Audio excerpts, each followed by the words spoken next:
Hello everyone. SK Teachmint में आप लोगों का स्वागत है।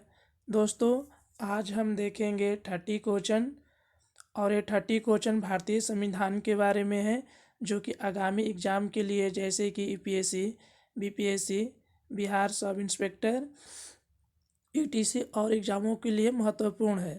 ये 30 महत्वपूर्ण एमसीक्यू देखेंगे और अगले सेट में 30 क्वेश्चन देखेंगे।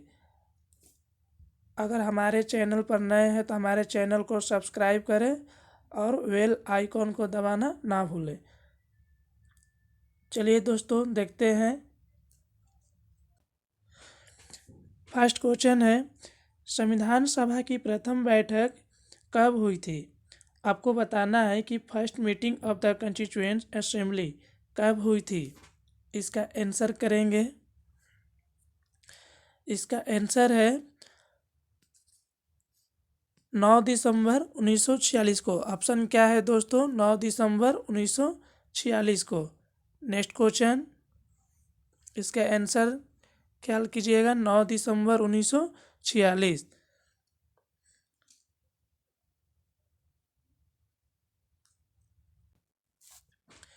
नेक्स्ट क्वेश्चन है, संविधान सभा के अस्थायी अध्यक्ष के रूप में किसे नियुक्त किया गया था? आपको बताना है कि संविधान सभा के अस्थायी अध्यक्ष के रूप में किसे नियुक्त किया गया, जिसको टेम्पररी चेयरमैन के रूप में नियुक्त किया गया था। इसका आंसर है दोस्तों डॉक्टर सच्चिदानंद सिन्हा को। किसको दोस्तों? डॉक्टर सच्चिदानंद सिन्हा को। इसका ऑप्शन बी सही है। नेक्स्ट क्वेश्चन है, प्रारूप समिति के अध्यक्ष कौन थे? आपको बताना है कि प्रारूप समिति यानी कि ड्राफ्टिंग कमेटी के अध्यक्ष कौन थे। इसका आंसर करेंगे। इसका ऑप्शन है BN राव, JB कृपलानी या वल्लभ भाई पटेल या भीमराव अंबेडकर। आपको बताना है कि ड्राफ्टिंग कमेटी के अध्यक्ष कौन थे। तो इसका आंसर है दोस्तों ऑप्शन डी। कौन है दोस्तों?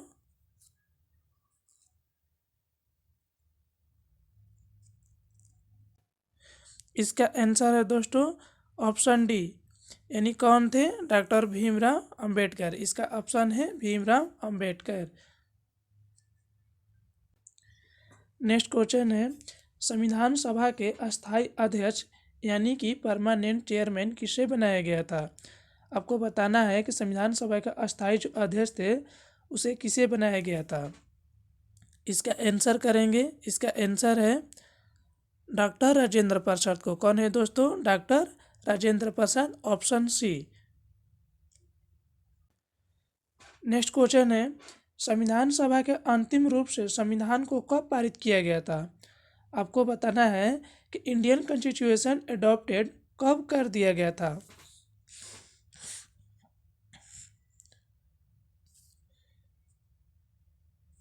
इसका आंसर करेंगे 26 जनवरी 1950 को, 15 अगस्त 1947 को, या 2 अक्टूबर 1949 को, या 26 नवंबर 1949 को।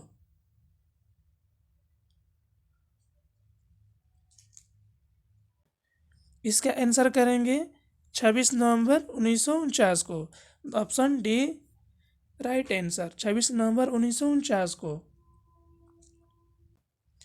नेक्स्ट क्वेश्चन है, भारतीय संविधान किस दिन से पूर्णतः लागू हुआ था? आपको बताना है भारतीय संविधान किस दिन से पूर्णतः लागू हुआ था। Fully constitution implemented. इसका आंसर करेंगे दोस्तों। इसका आंसर है ऑप्शन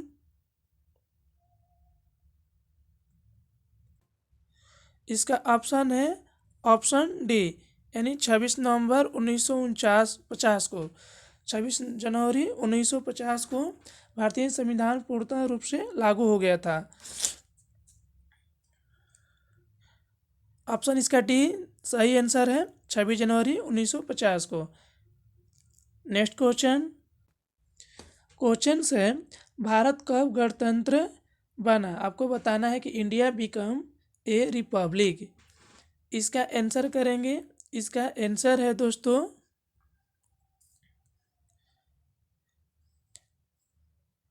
भारत कब गणतंत्र बना था, तो आपका यहाँ पर ऑप्शन सी। इसका आंसर है 26 जनवरी 1950 को। इसका आंसर है क्या दोस्तों? 26 जनवरी 1950 को। नेक्स्ट क्वेश्चन है, भारतीय संविधान के किस भाग को उसकी आत्मा की संज्ञा दी गई है? आपको बताना है कि भारतीय संविधान के किस भाग को उसकी आत्मा की संज्ञा दी गई है, यानी इंडियन कॉन्स्टिट्यूशन सॉल्व। इसका आंसर है दोस्तों ऑप्शन बी। कौन है दोस्तों? Option B.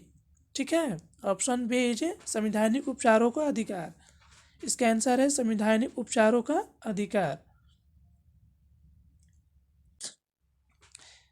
संविधान, इसका आंसर करेंगे दोस्तों, इसका आंसर है ऑप्शन ए 24 जनवरी 1950 को। क्या है दोस्तों? 24 जनवरी 1950 को। नेक्स्ट क्वेश्चन है, भारतीय नागरिकों को प्राप्त मूल अधिकारों की संख्या कितनी है? आपको बताना है कि भारतीय नागरिकों को प्राप्त मूल अधिकारों की संख्या कितनी है। इसका आंसर करेंगे, इसका आंसर है दोस्तों 6। क्या है दोस्तों? इसका आंसर है 6, यानी भारतीय नागरिकों को प्राप्त मूल अधिकारों की जो संख्या है फंडामेंटल राइट्स, वो कितना है? 6 है। नेक्स्ट क्वेश्चन है, संपत्ति के अधिकार को किस संविधान संशोधन द्वारा हटा दिया गया है? आपको बताना है कि संपत्ति के जो अधिकार है राइट टू द प्रॉपर्टी को किस संविधान संशोधन द्वारा हटा दिया गया है। इसका आंसर है 44वें या 46वें संविधान द्वारा, या 42वें संविधान द्वारा, या 52वें संविधान द्वारा। इसका आंसर है दोस्तों ऑप्शन ए। कौन है दोस्तों? ऑप्शन ए 44वें संविधान द्वारा संपत्ति के अधिकार को कब हटा दिया गया था? 44वें संविधान संशोधन द्वारा संपत्ति के अधिकार को हटा दिया गया। नेक्स्ट क्वेश्चन है, मूल अधिकारों का रक्षक किसे कहा जाता है? आपको बताना है कि मूल अधिकारों का रक्षक फंडामेंटल किसे कहा जाता है? सर्वोच्च न्यायालय या उच्च न्यायालय? आपको बताना है सर्वोच्च न्यायालय, उच्च न्यायालय, या और व दोनों, या संसद। तो इसका आंसर है दोस्तों, इसका आंसर हम करेंगे, इसका आंसर है अ एवं व दोनों, यानी कि option is A C right answer, यानी सर्वोच्च न्यायालय और यहाँ पर उच्च न्यायालय, दोनों के दोनों आपको क्या है? इम्पॉर्टेंट है। VVI है, सर्वोच्च न्यायालय, उच्च न्यायालय मूल अधिकारों का रक्षक कहा जाता है। नेक्स्ट क्वेश्चन है, किस अनुच्छेद के द्वारा 6 से 14 वर्ष तक के बच्चों के लिए शिक्षा का अधिकार मूल अधिकार माना गया है? आपको बताना है कि किस अनुच्छेद के द्वारा 6 से 14 वर्ष तक के बच्चों के लिए शिक्षा का अधिकार राइट टू द एजुकेशन मूल अधिकार माना गया है। इसका ऑप्शन करेंगे, इसका आंसर है दोस्तों अनुच्छेद 21 का ए। क्या है दोस्तों? अनुच्छेद 21 का ए। ठीक है, अगला क्वेश्चन है, लोक कल्याणकारी राज्य की अवधारणा किसमें निहित है? आपको बताना है कि लोक कल्याणकारी राज्य की अवधारणा किसमें निहित है। इसका आंसर है option B. Option B is a right answer, राज्य की नीति निर्देशक के तत्व। क्या है दोस्तों? राज्य के नीति निर्देशक के तत्व, इसका राज्य की अवधारणा है लोक कल्याणकारी का। नेक्स्ट क्वेश्चन है, संविधान का अनुच्छेद 40 राज्य को निर्देश देता है कि वह क्या है? यानी आपको बताना है कि अनुच्छेद जो 40 है वो राज्य को निर्देश देता है क्या चीज़ का? तो आपका आंसर है option C. Option C, option इसका सी राइट आंसर है। क्या है दोस्तों? ऑप्शन जो सी है राइट आंसर है। नेक्स्ट क्वेश्चन है, संविधान में मूल कर्तव्य को शामिल करने की प्रेरणा किस देश के संविधान से लिया गया है? आपको बताना है कि देश के संविधान से जो लिया गया मूल कर्तव्य फंडामेंटल ड्यूटीज, वो किस देश के संविधान से लिया गया है। ऑप्शन है सी जर्मनी, फ्रांस, चीन। इसका आंसर है राइट आंसर ऑप्शन ए। क्या है दोस्तों? ऑप्शन ए रूस, यानी रूस से मूल कर्तव्य को लिया गया है। नेक्स्ट क्वेश्चन है, संविधान में मूल कर्तव्यों की कुल संख्या कितनी है? आपको बताना है कि संविधान में जो मूल कर्तव्य है उसकी संख्या कितनी है। तो उसकी संख्या है दोस्तों, उसकी संख्या है 11। क्या है दोस्तों? उसकी संख्या है 11। Option B is a right answer. Next question है, संविधान में मूल कर्तव्यों को किस समिति के अनुशंसा के आधार पर शामिल किया गया है? आपको बताना है कि संविधान में मूल कर्तव्यों को किस समिति के अनुशंसा के आधार पर शामिल किया गया था। तो इसका आंसर है दोस्तों, इसका आंसर है स्वर्ण सिंह समिति। कौन है दोस्तों? इसका आंसर है स्वर्ण सिंह समिति। नेक्स्ट क्वेश्चन, भारतीय संघ की शक्ति किसमें निहित है? आपको बताना है कि executive power of the union किसमें निहित है। तो इसका ऑप्शन है संसद, प्रधानमंत्री, राष्ट्रपति या मंत्रिमंडल। इसका आंसर होगा दोस्तों राष्ट्रपति। क्या होगा दोस्तों इसका आंसर? राष्ट्रपति is a right answer. Next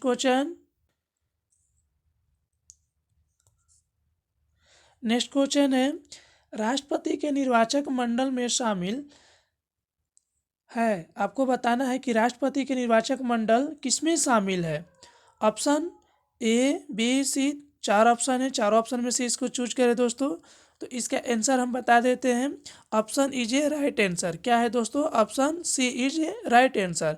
संसद के दोनों सदनों के निर्वाचक सदस्य एवं राज्य के विधानसभाओं के निर्वाचित सदस्य इसका आंसर है।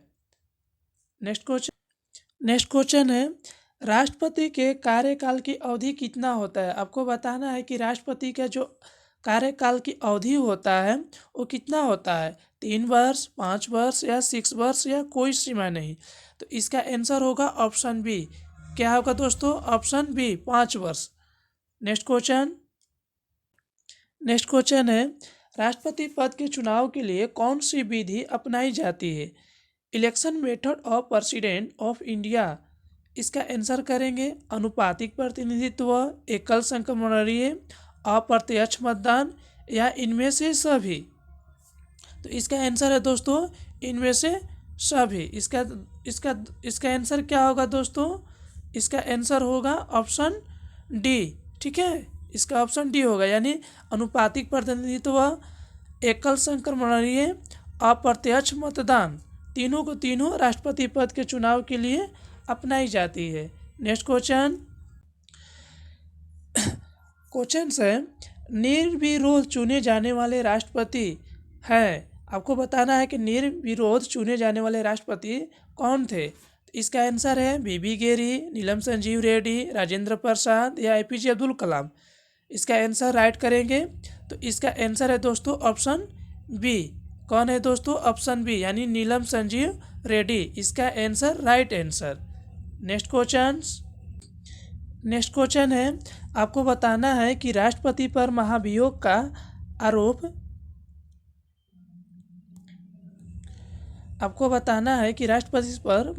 का आरोप संसद के किस सदन द्वारा लगाया जा सकता है।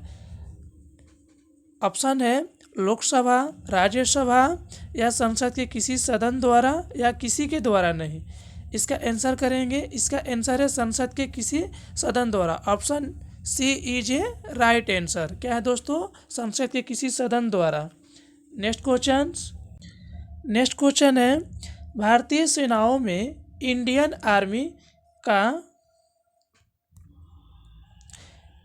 आर्मी का सर्वोच्च सेनापति सुप्रीम कमांडर कौन होता है? आपको बताना है कि भारतीय सेनाओं का सर्वोच्च सेनापति कौन होता है। राष्ट्रपति, प्रधानमंत्री, थल सेनाध्यक्ष या रक्षा मंत्री। इसका आंसर है दोस्तों राष्ट्रपति।